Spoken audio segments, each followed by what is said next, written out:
I'm not exactly sure when or why, but roughly 3 years ago, I started taking selfies. No stick, no arm, no background, just my face taking center frame. Maybe selfie isn't proper language. A crying photo? That was most of them. Debilitative, bad emotions captured in one moment.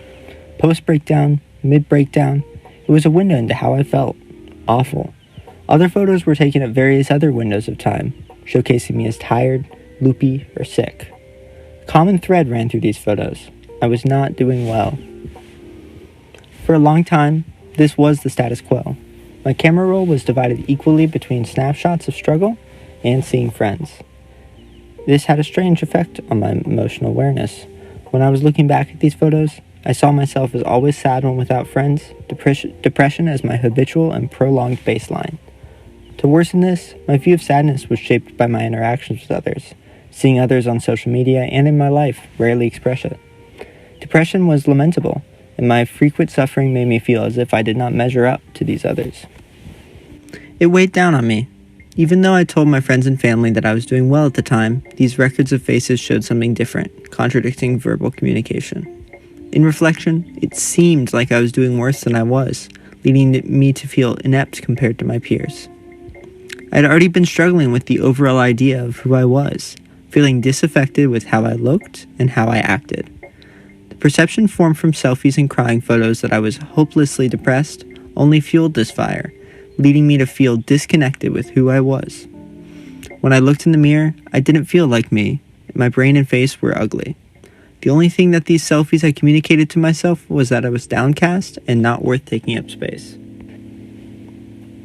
Despite this, these photos did make it out of my camera roll. Their unconventional nature made them an interesting share when my friends and I were looking at each other's photos. I received affirming messages from them that conveyed interest and concern for these Mason selfies. One day, I was thinking about this feedback and had an idea. What if I created an account that shared just that? Selfies taken regardless of where or how I was doing, attaching a song on to add something fun. The rest of the details I winged it on, later deciding that I should post one daily on an Instagram account only friends could witness. This was 186 days ago, recorded on what I named mjensen1818. The photos are mostly bad. Sometimes I've tried, sometimes I've retook them, sometimes I've planned them. But the ultimate goal is failure. It originated partially from a place of disinhibition, feeling disaffected and wanting the freedom without discretion when communicating online. I wanted to break these cultural display rules and show different types of acceptable emotion, past what was typically on social media. This has been to varying success. I think what played more into it was the idea of seeing my daily emotion states. While these only existed within a specific moment of time, I'd hoped that I could understand my emotion states better. Also, to varying success. Many of these selfies captured neutral emotions and indifference with a lack of preference one way or the other. What's the point? I don't think there needs to be one, but one change I can point to is my self-concept. It created a new place for my identity needs to be met, my sense of who I am being a reflection of how others see me. I created a confirming climate for myself, my friends showing me that I was valued by others through interacting with them. One friend even includes attending messages, commenting a GIF on each post. I posted pictures of myself unfiltered every day, and my friends approved of it. I can look back on mjensen1818 so far as a diary. The very definition of emotions explicitly includes expression. Through these facial expressions, I hope to get a picture of my previous moods and mind. Issues do arise from facial analysis. My subjectivity inevitably relates to my grammar and vocabulary, allowing for exaggeration and downplaying of certain emotions. Even machines, as tested by mjensen and others, find difficulty picking up on more discrete emotions, producing the issue of restricted ranges when analyzing more slight displays of sadness or happiness. Fortunately, this picture can be rough. I can use these posted photos and their timestamps to clue myself into the activating events, understanding what circumstances led to this emotion. Questions naturally arise from this. What was I dealing with? Am I handling better? What was I not upkeeping? Am I feeling better now? As these photos are not always taken moments after completing some event, they only offer a snapshot that hints at emotional states. But there is something special about the spontaneity of these photos. My camera roll is no longer taken up by crying ones.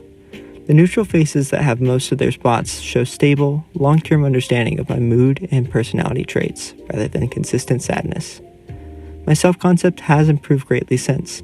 I look in the mirror and I see someone who is distinctly, beautifully me. I understand my variety of moods to be more acceptable now. I know my traits to be me. I've since started posting room pictures on its story as well, creating an opportunity for self-expression. The visuals of this video have reflected what I've wanted to do with the account. Overall, I feel like I've learned how to know myself a little better since starting this account and this class. I still have work to do. While monitoring emotional reactions has been an important step in managing bad emotions, I must also learn how to deal with them head on. The textbook is a great resource for this, recommending disputing the negative self-beliefs that drove so many of my crying photos is important if I want to avoid pitfalls. I must also learn how to best balance my concern for self and my concern for others within conflict if I'm to approach and negotiate them healthily.